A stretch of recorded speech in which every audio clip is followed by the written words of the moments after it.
Je suis très heureux d'avoir l'occasion de vous parler de ces sujets qui m'ont occupé pendant les 17 dernières années.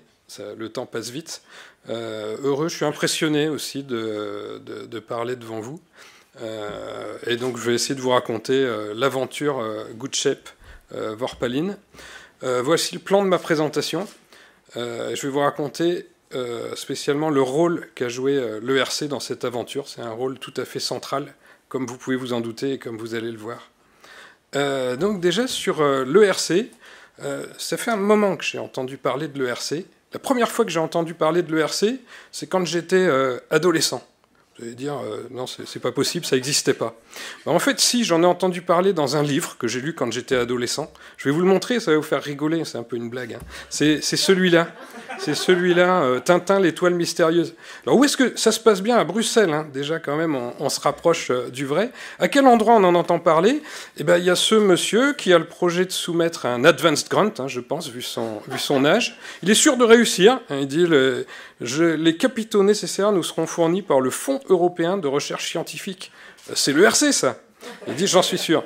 L'ERC, alors ici c'est le FERS avec des petits drapeaux verts. Le logo de l'ERC est beaucoup plus joli que ça. D'ailleurs, il ressemble à des structures optimales qu'on va calculer.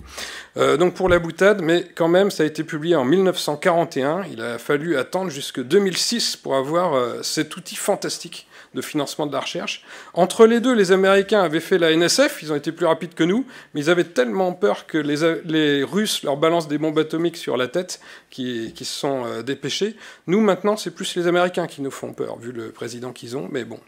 Qu'est-ce qui s'est passé pour nous? 2006, c'est également l'année où j'ai créé mon équipe projet INRIA Alice. Donc merci ERC, mais déjà merci INRIA qui m'a fait confiance, qui m'a permis de lancer cette équipe. Merci Lauria aussi qui m'a... parce qu'avant l'équipe projet INRIA, il y a eu l'équipe Lauria en 2004. Et donc 2006, là, j'envoie un dossier qui est financé. Et on revient, donc ça démarre en 2007, j'envoie le dossier, ça démarre en 2008, et on revient 5 ans plus tard. Et ça m'a permis de développer de manière extraordinairement rapide, beaucoup plus vite que ce que j'imaginais, une équipe qui a pu fonctionner, qui a pu faire de la recherche, qui a pu expérimenter nos idées les plus dingues. Et ça m'a permis d'attirer des gens pour venir s'amuser avec moi pour faire ces trucs complètement dingues. Ça a été fantastique. Et puis ensuite, ça a continué avec le proof of concept, qui permet de faire du transfert industriel. Et puis l'aventure de Sylvain Lefebvre. Et à chaque fois, ERC Effect, il y a un boost, il y a une accélération, et il y a des conséquences. Les conséquences étant une entreprise qui devrait être créée en mars de cette année, si tout va bien, pour commercialiser le logiciel, et l'équipe MFX de Sylvain, qui devient autonome. Pour moi, c'est ça le critère de succès. C'est une fois que ça arrive à tourner sans nous. Les true leaders create other leaders and not followers. Donc après, qu'est-ce qu'on a fait avec tout ça? L'idée, là, c'est le titre d'ailleurs de cette session, c'est la simulation numérique. Simulation numérique, c'est un outil assez extraordinaire, c'est utiliser l'ordinateur pour pouvoir faire des choses qu'on ne pourrait pas faire autrement. Faire des choses qu'on ne pourrait pas faire autrement, c'est de l'utiliser déjà pour comprendre le monde dans lequel on vit, en faisant des expériences. Là, on fait déjà des expériences en vrai, en physique, mais ça coûte cher, c'est difficile, on ne peut pas mesurer partout. Il y a des phénomènes pour lesquels on ne peut pas faire d'expérience. En astrophysique, on ne peut pas rejouer le Big Bang en laboratoire. Mais là, on peut faire des expériences dans l'ordinateur et mesurer les paramètres physiques partout, à des échelles spatiales, à des échelles de temps, dans des grandeurs qu'on ne pourrait pas faire autrement. Alors bien sûr, il faut faire des vraies expériences et vérifier que tout ça correspond à une réalité, mais c'est déjà un outil pour comprendre le monde. C'est un outil aussi pour créer le monde qui nous entoure. C'est un outil pour concevoir des dispositifs industriels compliqués, parce que ça réduit les coûts de fabrication de manière fantastique. Imaginez un test d'avion en soufflerie, ça coûte super cher. Bon, dans l'ordinateur, ça coûte cher aussi, mais beaucoup, beaucoup, beaucoup moins cher. Alors par contre, il y a un truc qui coûte cher, et qui est extrêmement frustrant quand on fait ça, c'est que tout le temps ingénieur est mangé par un travail un peu à la gomme, qui est préparer les données et les découper en petits cubes. C'est dingue, hein? Alors combien de temps? Ça peut prendre des semaines, des jours, voire des mois de boulot pour découper en petits cubes. Alors à 1 500 $ de la journée de consultant et à plus d'1 million de simulations numériques qui sont faites par jour, je vous laisse faire le calcul, l'argent qu'on perd à cause de ce problème de découper des trucs en petits cubes. Donc nous, on s'est dit, ça ne peut pas continuer comme ça. L'ordinateur et les mathématiques, c'est fait pour ça. Il faut qu'on trouve une méthode pour faire ça automatiquement. Allez, on y va. Qu'est-ce qui existe? Qu'est-ce qu'on faisait dans les années 70? On faisait ça à la main. Là, on prend du typex, des règles. Si on veut faire rentrer cette voiture dans un ordinateur, on mesure les points, on le fait rentrer dans l'ordinateur, et puis on obtient un modèle informatique. Heureusement, on est en 2017, et maintenant on a des scanners 3D. Scanner 3D, ça numérise l'objet, ça le transforme en nombres. Et les nombres, c'est les coordonnées de tas de petits points. Donc là, c'est parfait. Là, avec ça, on arrive à faire du numérique. Le problème, c'est que le numérique n'est pas suffisant dans notre cas. Il faut aller beaucoup plus loin que le numérique. Il faut passer à l'échelle du dessus, qui est le symbolique. En fait, si on essaye de faire rentrer cet objet dans un ordinateur, ce n'est pas la bonne représentation. La bonne représentation, c'est des équations. On a besoin de structurer les données. Et là, c'est ce qu'on dit. Bon, je rejoins tout à fait Jean-Pierre Bourguignon, qui n'est pas fanat du terme science du numérique. Je pense que c'est très important. Ça a été une révolution dans les années 90 avec le CD-ROM. Mais ce que font les mathématiques et l'informatique, c'est encore au-dessus. C'est la science des structures. Découvrir de la structure cachée, l'exploiter, et arriver à faire des calculs. Donc il y aura une ère post-numérique qui sera l'ère symbolique. Le mot a été prononcé plusieurs fois d'ailleurs, par Véronique Cortier, par Monsieur Zeller. Symbolique est très important, je pense. Donc c'est quoi? Il n'y a pas une équation unique pour la voiture, il n'y a pas un sinus voituresque ou une arctangente porchesque. Non, on la découpe en petits carrés, et dans chacun des carrés, on représente une équation polynomiale qui approxime bien la forme de l'objet. Et avec ça, on peut calculer, et on peut créer de la valeur ajoutée, et on peut comprendre le monde qui nous entoure. Donc après, comment on pourrait faire ça automatiquement? Il y a un algorithme qui a été développé dans les années 60 qui s'appelle la relaxation de Lloyd, qui permet de faire un maillage qui soit bien. Parce que ce que je ne vous ai pas dit, c'est qu'il faut que le maillage il soit bien, sinon ça ne marche pas. Alors qu'est-ce que ça veut dire bien? En fait, je n'ai pas d'exemple de maillage pas bien, j'en avais pas mis dans les slides, mais j'en sens un qui me gratte derrière l'oreille gauche, il est là. Là, et puis là aussi. Là, tout ça, là, c'est pas bien. Alors, c'est pas bien, pourquoi? Parce qu'il y a des angles qui sont tout petits. Et souvent, on se retrouve à diviser par des angles. Et là, on va diviser par presque 0.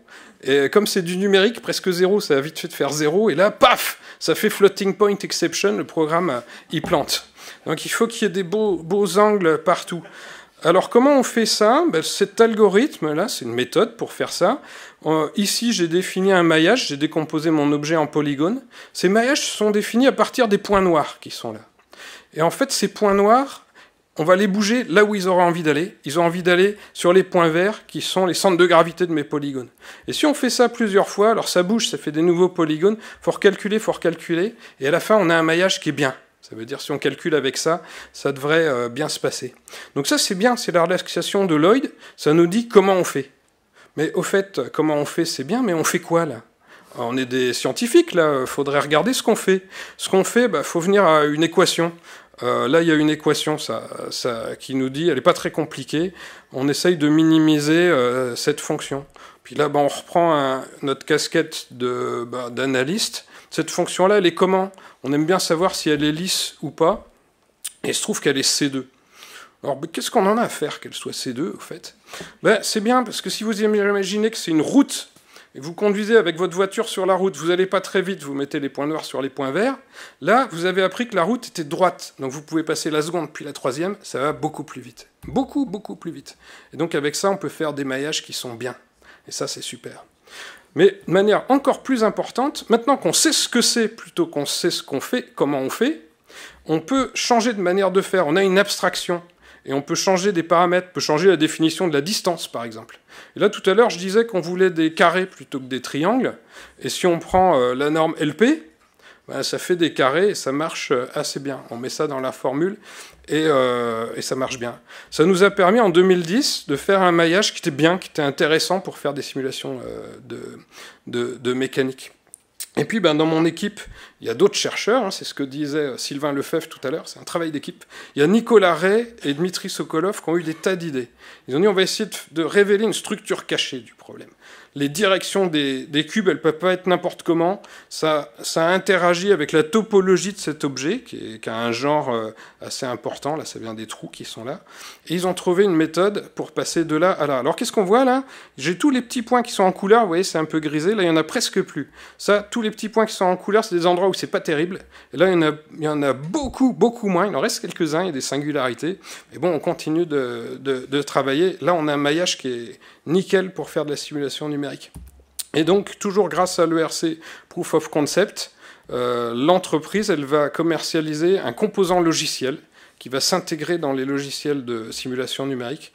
On a déjà des contrats avec Dassault Systèmes et Total pour travailler là-dessus. Et puis bientôt d'autres, j'espère, il y a des discussions qui sont en cours. Un autre impact que ça a eu, ça a beaucoup amélioré notre processus de développement logiciel. On a appris à faire des vrais logiciels qui marchent. Vous allez me dire, vous êtes à l'INRIA, l'Institut des sciences du numérique, vous ne savez pas travailler?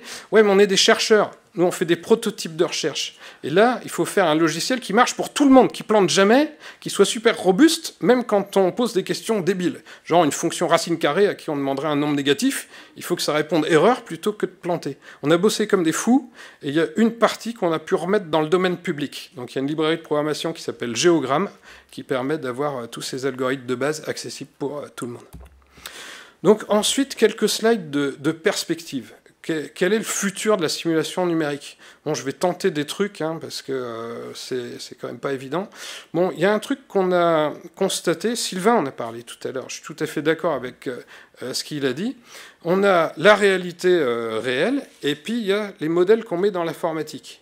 Mais ce qui se passe de plus en plus, c'est qu'il y a de la porosité entre les deux. Il y a de plus en plus de porosité. Porosité pour passer du modèle informatique à la réalité grâce à l'impression 3D, c'est ce que Sylvain fait, et puis aussi pour passer de la réalité au modèle informatique avec le scanner 3D. Et tout ça, ça laisse envisager des applications complètement dingues. Il y a l'optimisation de forme, l'optimisation topologique, dont Sylvain a parlé un petit peu. Bon, la France est un pays de mathématiques, et on a eu tout un ensemble de théories mathématiques qui sont fantastiques pour créer des objets, les formes qui émergent de ces théories. Alors qu'est-ce que c'est? L'inconnu qu'on essaye de trouver, c'est une forme. Et l'équation, c'est que cette forme doit être adaptée à une fonction donnée. Par exemple, résister à un effort physique, comme disait Sylvain tout à l'heure. Et toutes ces théories mathématiques, donc il y a Grégoire Allaire à l'IX, il y a Antoine Henrault qui est dans la salle, qui est l'un des leaders de ce domaine, permettent de résoudre ces équations très compliquées, dont la solution est une forme. Et ces formes, en plus, elles sont belles. Elles ressemblent à de la biologie.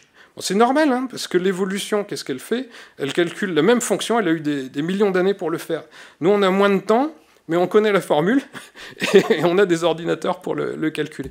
Bon, ça, c'est très difficile à calculer. Il faut des représentations qui vont être adaptées au fait que l'inconnu, c'est la forme. Et on n'est pas habitué à ça en modélisation 3D. Donc, on va essayer de faire des choses comme ça. Autre domaine d'application, la simulation numérique. Qu'est-ce qu'on peut faire avec? Je disais, on peut l'appliquer à des domaines où c'est impossible de faire des expériences physiques, comme en astrophysique, par exemple. Et ça, on commence à regarder ça avec des collègues mathématiciens et physiciens. C'est important d'avoir les trois domaines. Les trois domaines, physique, mathématiques, informatique. C'est difficile, parce que c'est des gens qui parlent des langages différents. C'est très amusant de voir, par exemple, la théorie du transport optimal qu'on utilise pour faire ça. On va désigner ça par des mots différents, suivant que ce soit les maths, la physique ou l'informatique. Mais en se réunissant, en allant causer les uns avec les autres, on arrive à développer un langage commun. Et donc je pense que c'est là qu'il va falloir aller à un moment donné. Il y a des choses intéressantes qui vont se passer là. Je ne sais pas encore quoi, mais bon, on verra ça d'ici quelques années. Et je vais vous en reparler un tout petit peu plus tout à l'heure pendant 180 secondes. On ne va pas fermer les yeux parce que... Voilà. Et donc, je vous remercie pour votre attention.